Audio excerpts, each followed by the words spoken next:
tunapokuwa tunakusudia kufanya shukurani nyumbani mwa Bwana, hasa tuna jambo moja muhimu ambalo kwa hilo linatufanya tushukuru mbele za Bwana. Kidogo itakuwa ajabu kama utakuwa umesimama hapa alafu huna kitu cha kumwambia Mungu asante. Nitakushangaa. Bwana Yesu asifiwe.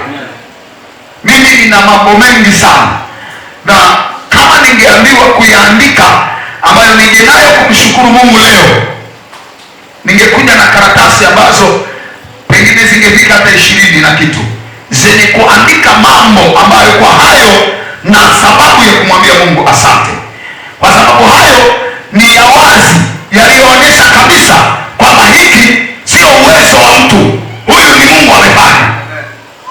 Bwana Yesu asifiwe. Kuna vitu nimekutana navyo moja kwa moja ni Mungu amehusika. Yaani hapo hata kama angekuwa pepo asingeweza kusogea eneo hilo. Bwana Yesu asifiwe. Haleluya. Nakumbuka wakati fulani tukiwa tumeanza tu huduma hapa, tuko hapa kwenye huduma, tunaendelea na ibada za mahali hapa. Niliwahi kufuatwa na mtu akaniambia, nimeona wewe una huduma, una kitu kikubwa sana, lakini hicho kitu mimi naona ukikifanyia hapa hakitakuinua. Twende nikupeleke mahali ambapo hicho ukifanya ikizidi ni mwaka mmoja wewe utakuwa na maisha. Na akili yangu tu kwa haraka nikawa nafikiri hivyo, kwa sababu tayari wakati huo tuna karibuni mwaka na kitu tuko hapa, alafu tuko watu wasiopungua 8.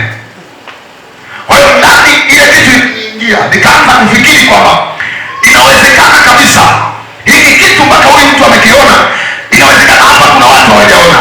Na wakati huo tayari palikuwa na upinzani tayari mkali sana.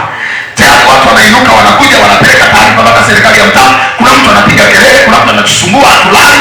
Naitwa mara kadhaa, nimeitwa. Na nikifika naambiwa kwamba hizi habari za kupigia watu kelele acha kuanzia sasa.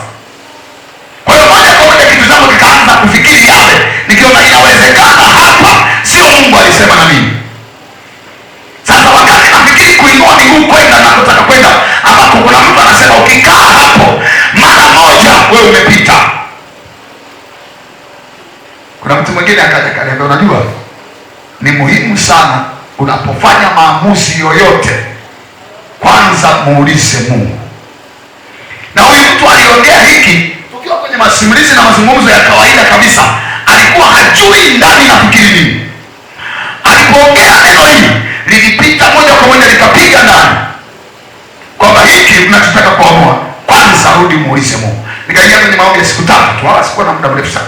Nikakaa kwenye siku 3 kawa. Nikiwa ndani ya siku 3 kawa ndio napewa maelekezo ya tangu tukiwa pale kwenye mti mpaka tukiwa hapa, tunaonyeshwa mpaka tunahamia hapa.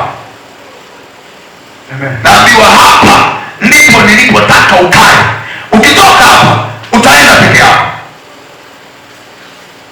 Nikaishiwa nguvu, ikabidi nirudi nikae. Yule jamaa zikapita kama siku 4 akaja akaniuliza, vipi bado umekomana huko? Nikasema najua kila napofikiri kufanya hicho naona ndani ya moyo nakosa amani. Shauri yako. Akaniacha kwa namna hiyo. Lakini naona shetani kwa ajabu alipelekwa mtu mwingine na akaja akaniambia, twende ukaone kuna mtu, angalia kilichoendelea. Na kweli jamaa alipofika tu ana mwaka mmoja, ana watu zaidi ya 70 na kitu. Wakati sisi hapa tulikuwa hata 20 na kitu hatufiki. Naona kazi hiyo. Sasa kuna vipindi vilikuwa vinanifanya nakaa kwenye maombi kwa kuugua sana, kwamba sasa maana yake nini? Kwa nini hiki? Kwa nini kuna hali kama hii? Kwa nini huku watu wasiokolewe, kuna maeneo yalikuwa rahisi watu kuokoka?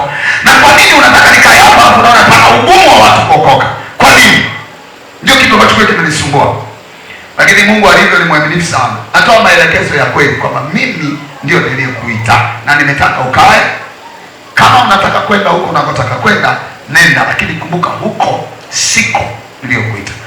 Huko wako niliowaita nao wana nafasi yao, huko watafanya. Kabidi ninawe mikono yangu nikaweka chini, nikaendelea kubaki. Lakini nataka nikwambie mpaka leo, yaani wala si kwamba imeisha, mpaka leo kadiri tunapoendelea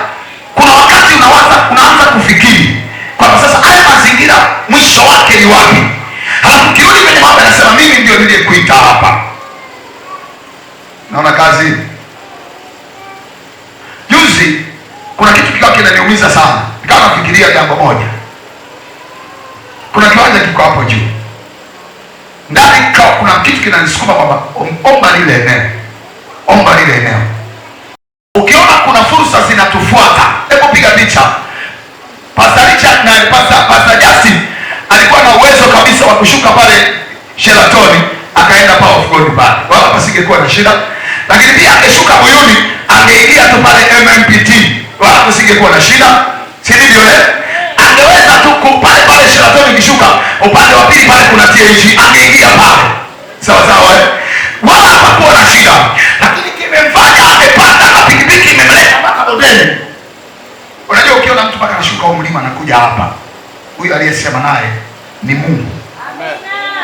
Shetani akushushi huko. Na kuhakikishia, kwa sababu kuna vitu nimevishuhudia kwa macho. Kuna watu walikuwa wanashikwa pale kwenye mlima. Akifika pale, anasema kanisa lile liko huko mbele, anasema ndio huko sasa. Sasa huko si Mtoni, kanisa linakaje Mtoni? Naona hiyo kitu. Anageuzia pale, anarudi. Kipiga simu anasema mtumishi, nimekuja nimeona kanisa lile liko bondeni huko, nimeshindwa kuteremka hapo. Nimeona nirudi nyumbani. Ukiona umeteremka huko mlima umeingia, aliyekuleta sio mwanadamu. Ni Mungu mwenyewe amekusudia ukanyage hapa na ana kitu kwa ajili yako. Haleluya. Bwana Yesu asifiwe. Kwa hiyo mpango wa Mungu anataka utengeneze mwenendo utakaosababisha kutembea sawa sawa na sauti ya Mungu anavyotaka. Na ukitembea kwenye hiyo ina matokeo. Acha kwenda kwa akili inavyotaka. Akili huwa ina maamuzi kulingana na mazingira. Akili huwa inaamua kwa vitu vinavyoonekana, lakini Mungu anaamua kwa vitu hata visivyoonekana. Anaamua kwa sababu yeye huwa anaona zaidi ya sisi tunavyoona. Haleluya. Yeye anaona zaidi ya sisi tunavyoona. Anasema mawazo yake yako juu sana kuliko mawazo yetu. Bwana Yesu asifiwe. Amen. Natamani sana wakati huu nataka kila mtu akamate sadaka yake sasa ya shukrani, na tunaenda nayo mbele za Bwana. Sadaka hii nataka nikwambie ndio miongoni mwa sadaka zina matokeo. Ukiona mstari wa 14 hapa kwa 50, mstari wa 14 na wa 15, kuna vitu tunavizungumza hapa kuhusiana na sadaka.